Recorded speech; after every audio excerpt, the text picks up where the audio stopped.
Good evening, and welcome to WANA Live, the reading series of the Writers Association of Northern Appalachia. I'm your host, Djerassi. This is your other host, Christina Fasonic. So, tonight, we were expecting a snowstorm, and you told me earlier that you already were getting the snowstorm, right? The future is now. Yeah, here in Northern Appalachia, we're expecting some snow to come down. They're calling here in Wheeling, Northern West Virginia, 1 to 3 tonight and 1 to 3 tomorrow. So it's a good night for people to settle in with us and hear from our writer tonight. Yep. If you take a break from waxing up your skis, you can hear some amazing fiction right here at WANA Live. Absolutely. So tonight we have a guest on the show who's been on our show before. And we're always glad to have people back when they have a new book out, and she happens to have a new book out. Catherine Gammon is author of the novels The Martyrs, The Lovers from 55 Fathoms, China Blue from Bridge 8 Press, Sorrow from Braddock Avenue Books, and Isabel Out of the Rain from Mercury House. Her early story collection is Beauty and the Beast from Lulu.com. Catherine's fiction has appeared in literary magazines for many years, including Ploughshares, Kenyon Review, Iowa Review, New England Review, Cincinnati Review, and the Missouri Review, among them. Her work has received support from the National Endowment for the Arts and the New York Foundation for the Arts, among others, as well as from colonies including the Fine Arts Work Center in Provincetown, Virginia Center for the Creative Arts, and Yaddo. She lives in Pittsburgh with a garden and a cat who I believe is an orange cat. So she's going to talk to us about her new book right now. Hi, Catherine. Hi. Thank you. Can you hear me all right? Perfect. Yeah, you sound great. Okay. So that snowstorm was an interesting thing to contemplate here. We're going to get it too, I think. Maybe not quite as bad as you. I don't know. So this is the new book. This is the ARCs, the advanced reading copy. The actual book doesn't quite exist yet in the world, although somebody who pre-ordered it told me she got hers. So maybe they're landing in the world a little bit. And this book is set in Los Angeles, which is my birth city and where I lived through college or so. And it's not set mostly back in that time. It's set in the contemporary time. But I'm going to read something from the very beginning. The first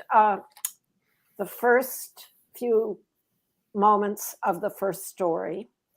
And it'll be different from a snowstorm, but I'll have something to say about it once I get done. And also, unfortunately, the type is pretty small, so I have to put on my reading glasses. And this is a collection of short stories, right? This is a collection of short stories. They're all set in Los Angeles. Whoops. They're all set in Los Angeles. Good to see somebody else struggle with this. Yes, not just us. I'm so used to seeing myself as a mirror, and in this instance, I see myself as you all see me, which is very different. But anyway, it's set in Los Angeles. They're connected, but not. The connections between the stories are thin. Each story is its own story. And then occasionally a character from one kind of shows up in another one. And there are a few like the neighborhoods in Los Angeles. Yeah, exactly. And there are a few kind of events that you see a piece of it in one and a piece of it in another and a piece of it in another.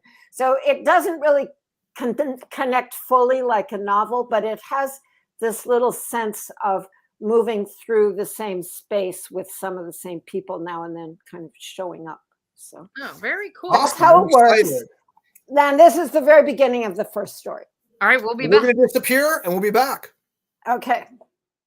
So, and hello to everybody who's watching from afar. I know some of you are, at least I hope, from as far as I know, some of you from afar are watching, maybe even from California. Okay.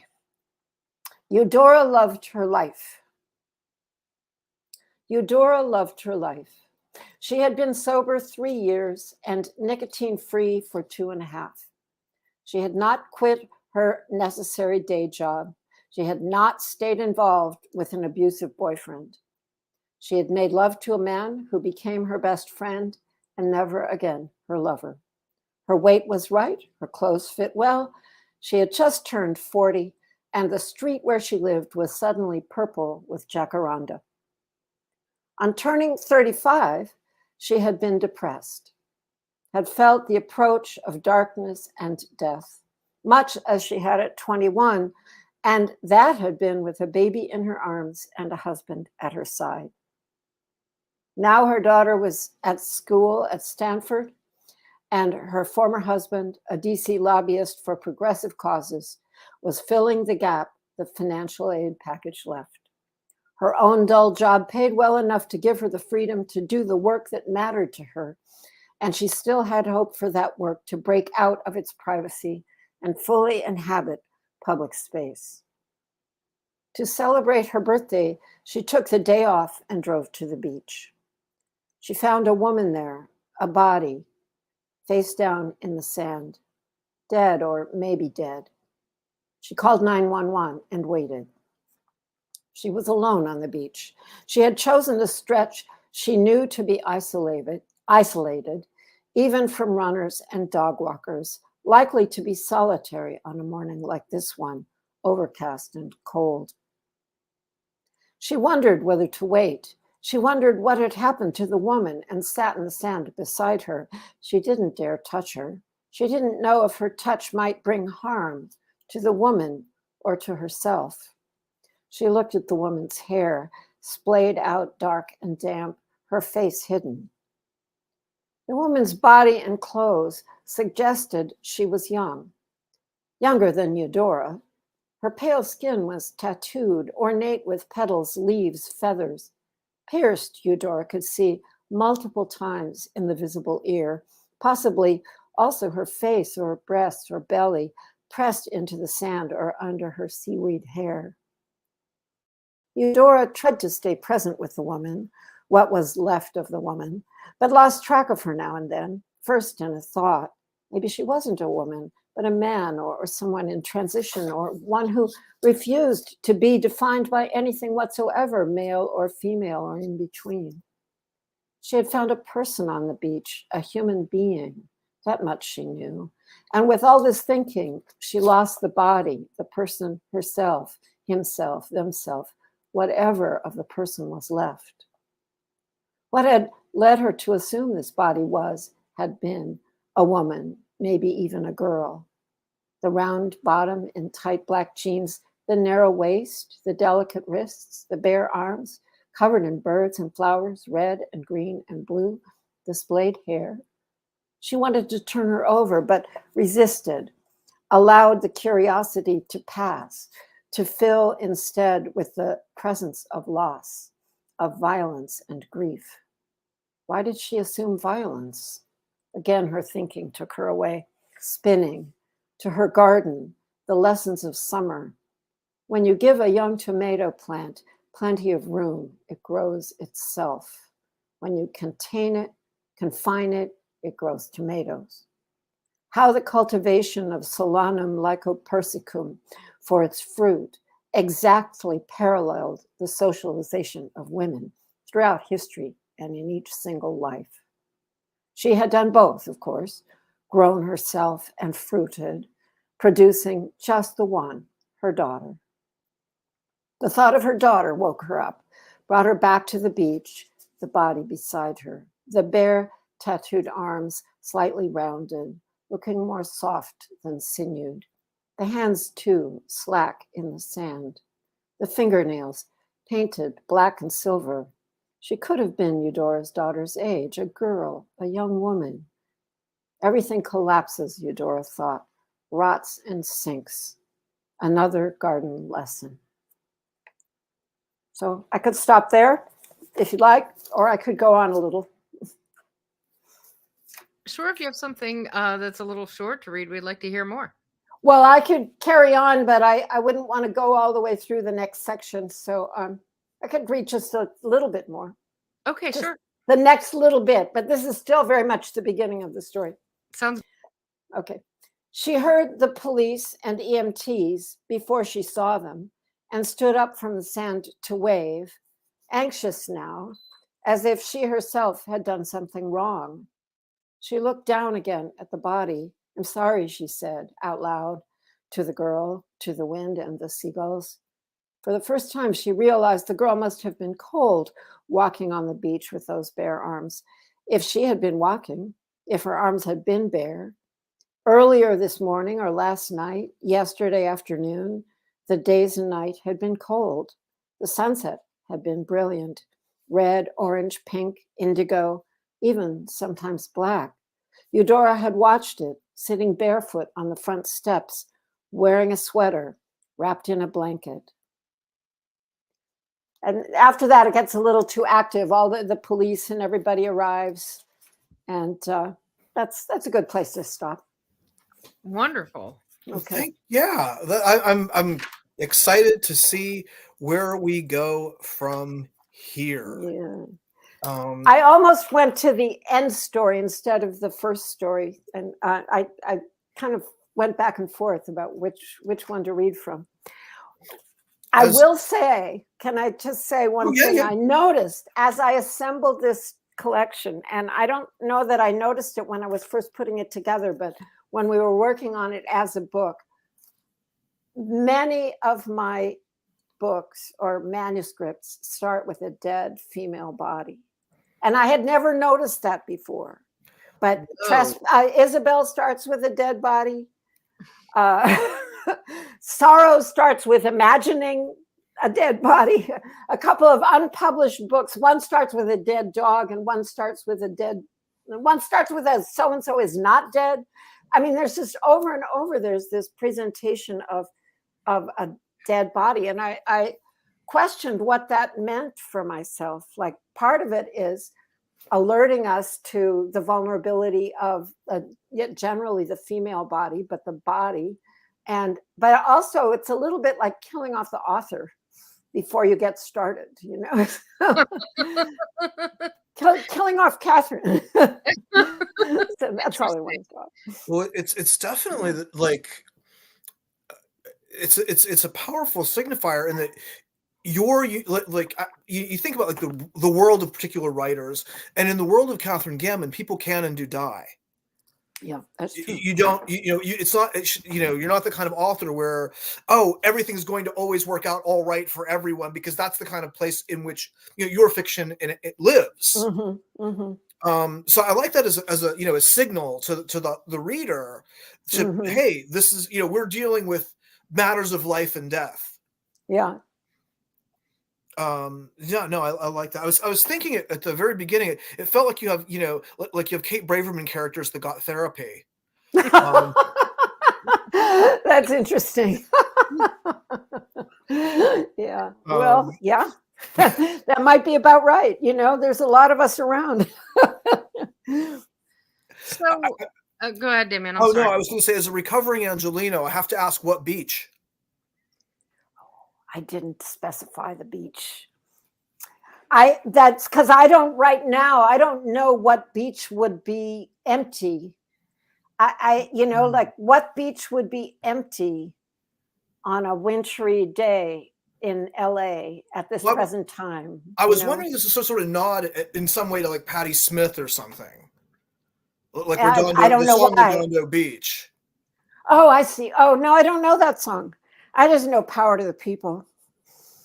That's a good one to know if you're going to know any, right? There you go. Yeah, exactly. Yeah. I mean, I lived near Playa del Rey. That's what the beach I grew up near. But I don't know. And, in recent, relative to when I grew up, I've been on like Venice Beach and that Santa Monica area. And we used to go to Malibu, which is usually wilder. But I don't know what beach. There's another story that occurs partly on the beach, and it's definitely Venice Beach. But here I was thinking of something a little less populated, a little more remote. So maybe more like out by Malibu or beyond. Yeah. I don't really know. No Beach Boys to be no San Onofre and Sunshine.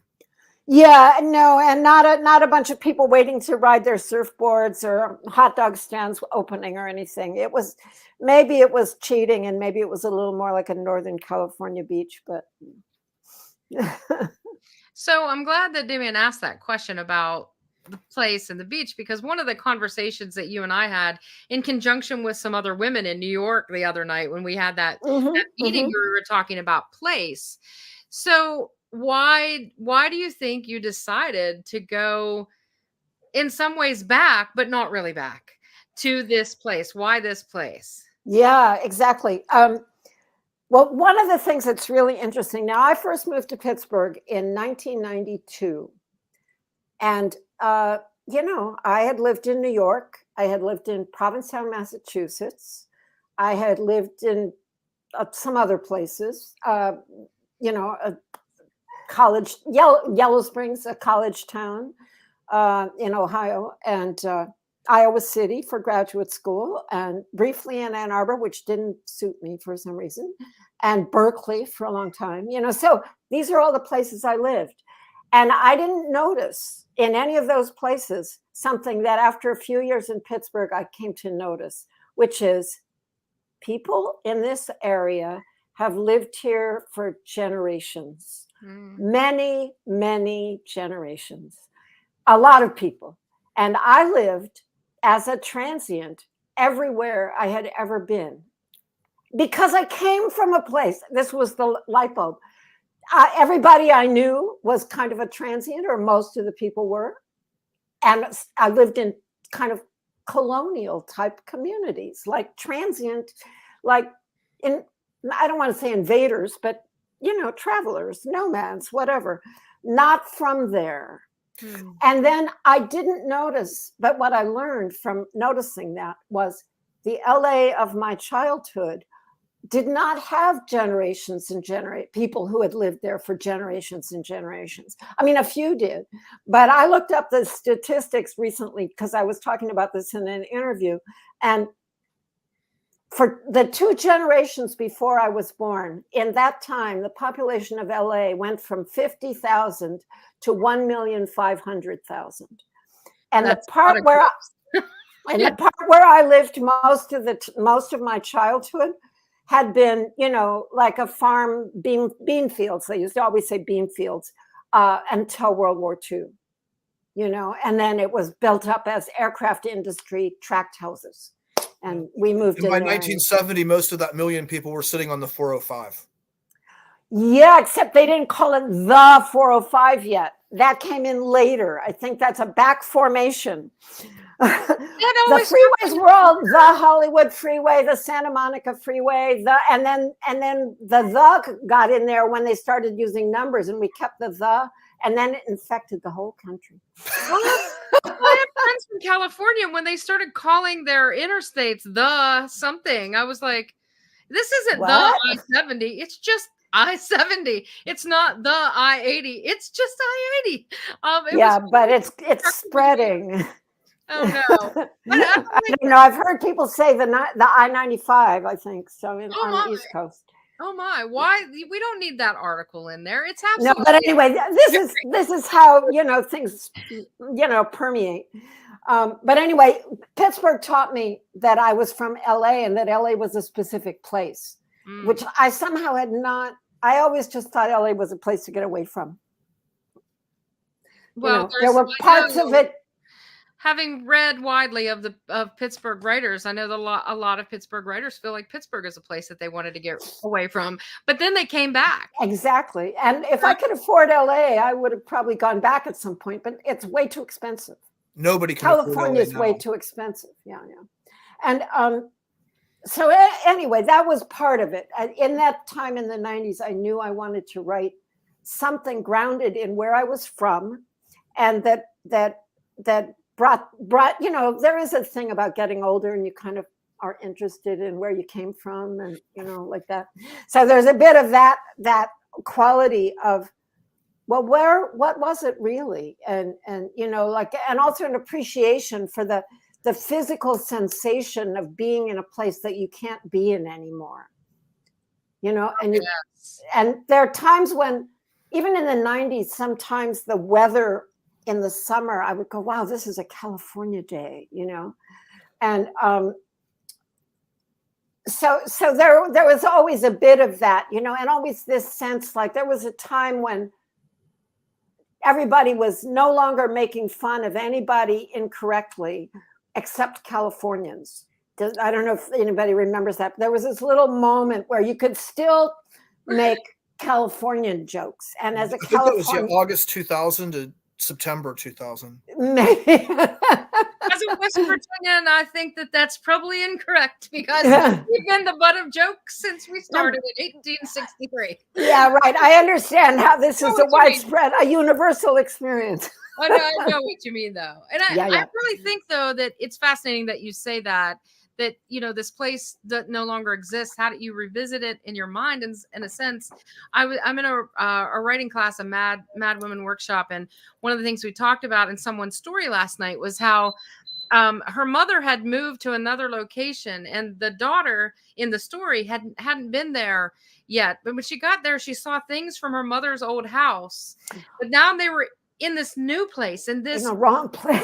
Yeah, in the wrong place. Like, why is the cuckoo clock on the wall in the kitchen? It should be in the bedroom. And, you know, it was disorienting to that character. And that's what I think in some ways, but what do you gain from that? Like forcing yourself into that disorientation? Well, you know, I didn't find it disorienting, but I was drawing from lots of things like different time periods, different places, different people, different experiences of my own, and putting them all into a contemporary place that it's a few years since I've visited. I have seen LA since I lived there quite a few times, enough to really appreciate how kind of wonderful it's become. It wasn't wonderful. Some little places were wonderful when I was there, but not the part I grew up in. And I've been very intrigued and attracted to how interesting it became. And when I first went back there after not having been there for, 15 or 16 years, it was really exotic. And I thought, no, the place you're from should not seem exotic to you. And so I started making an effort to go back to California more often, because I was living on the East for a long time. And so I started going back to California, any parts of California. And so I went to the Bay Area and also to Southern California. And and then later my daughter lived in LA for a while, so I visited her a bit when I was living in the Bay Area. So I had some more contemporary experience of it. And it just continues to increase. And I follow the LA news and California news and stuff. I still feel like a little bit of a Californian in my heart, But so that was part of it was kind of an assignment to myself to revisit California through my old, much traveled, very different imagination, and find that sensibility of living there and experiencing being there or returning. Some of the characters are returnees, and some are people who've just arrived from who knows where. And so there's a mix of, and some are people who never left, and people in very different stations of life, you could say, all of them in some way or another struggling, of course, but and there's a little bit of COVID and a little bit of climate despair and some gunman violence, as the title suggests. Young people and old people. So there's a range. It can't possibly be a full range, What work is, though, right? And fiction or exactly. Yeah. I mean, there are like 3 million people or 20 million in the greater area. I don't know, some vast number of people. And there's no way you could get all of them. I mean, I'm not into representation, so it's in a way, the story started with back when I taught a class at Pitt in place, and because out of that recognition, I thought, let's read some LA books, and I constructed. Were you in that class, Damien? No, but I worked with, I want to say Harry Mooney, doing an independent study on fiction of place. So I was working with Buddy. I was super interested in it. And I've been I have my own little syllabus for like New York's various. Yeah. Okay. Same idea. So we read some criticism about LA and Bachelard's Poetics of Space, and then we read a whole lot of different fiction about LA, and then each person in the workshop or in the readings course, as we read, they would pick up some aspect of how the place was evoked and apply it to their own place. And then whatever place they were writing about ended up being a project that they did for the end. But it was a way of experimenting methods of bringing out place and emphasizing place, and also seeing how different writers do that in such different ways and with such different angles of vision, you know. Well, and also outside of New York, London, and Paris, Los Angeles, and maybe even perhaps standing apart from those, it's not like writing about being from Missouri, because people have these cinematic representations. It's this mediated reality that we're kind of, you know, that we have kind of pushed on us. Even Joan Didion, kind of like what you were talking about, that one book was called Where I Was From, as if you need a time machine to go back and see this California. Right. And her California is definitely not my California, because she was old California. I was not old California. You know, I was the first in my family born there. Even though more family came later, I was the one that was born there, you know. And most of the kids I knew were the first in their family born there. So, which is not Joan Didion's California. She was her family was generations old. Yeah. But so, you know, Day of the Locust was one of the things that we reading about LA. LA has, as you say, it has this representational life, and we have an image of it even that we don't know that we have. Like Paris or New York, you know, until we encounter it, we don't know that we're carrying it around, but we do, because it's been so built up through film and texts and books and stuff. Hi, dogs.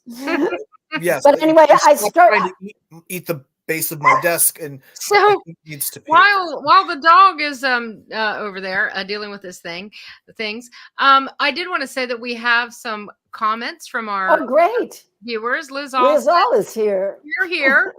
And also Diane Peterson is here. Says, hi, Catherine. After the first sentences, I can see I love your writing, which is great. She also added dead bodies. I was reading the comments as we went. And Liz says that she had forgot that you both arrived in Pittsburgh in the same year. And I think, you know, there's something to be said about that temporal, you know, part of things, and being sort of in the same place at the same time with another person, and those connections that we make. So this was such a great reading, and I think everybody wants to get a copy of this. When can we find it in bookstores? The official publication date is February 6th. You can pre-order on Bookshop or Indie, whatever that is, Indie Bound. Yeah. And don't let the dog eat it. So it should be available on February 6th. But you have to ask at a bookstore, except for the places locally that are going to be having readings, because they're not likely to care. I mean, I don't know. Depends where you live, but small press books are hard to come by unless you ask for them or order them. But it will be available. I mean, I'm sure it's available on Amazon too, but if you can do Bookshop and Indie Bound, that's preferable. Cool. Yeah, that's what we okay. Can you show us the cover again? Just one. Let's see if I can get it in the right place on the camera. There it is. There we go. All right. And the carnival. Okay, so awesome. I'm looking forward to reading this. I love reading about Los Angeles. Well, it's really about people, but you know. So, Damien, we wanted to mention here at the end of the reading, we have a special WANA Live coming up next week. Do you want to talk about that briefly? Yes. So I actually met you also in that same year with Liz, possibly at the same party. One of the other people that I met during that year was the Pittsburgh poet Jeff Oakes, and sadly Jeff passed away recently, and we at WANA would like to commemorate Jeff as a poet and as a human being. And so next week's WANA Live will be a memorial reading for dedicated to Jeff Oakes. And we have Pittsburgh poets and writers that are going to be reading some of their favorite pieces of Jeff's work. Catherine, I believe you'll be joining us for this. Mm-hmm. And Lynn Emanuel, Toy Derricott, Liz, all are just some of the first folks they're jumping to mind off the top of my head. But we'll have quite a few Pittsburgh folks celebrating the life and work of Jeff. So please, I think you have Dan Freeman on the list too. We do, yes. I was pulling up the list and my computer misbehaved. But it's a. And the links for that show, that special episode, will be going out probably tomorrow morning. So if you see it out there in cyberspace, please plan to share it, everyone, so that everyone can participate. Yes, we have Shannon Reed, Liz All, Ann Hudson, Barbara Edelman, Noah Stetzer, Nancy Corbel, and Ellen Smith, and a few other folks. So please join us. Yes. Well, thank you again, Catherine, for being on the show again. It's always nice. Thank you for having me again. And we look forward to seeing all of you next week. And we really do hope that it'll be a celebration. So see you then, everybody. Stay warm, stay dry. Stay safe. I hear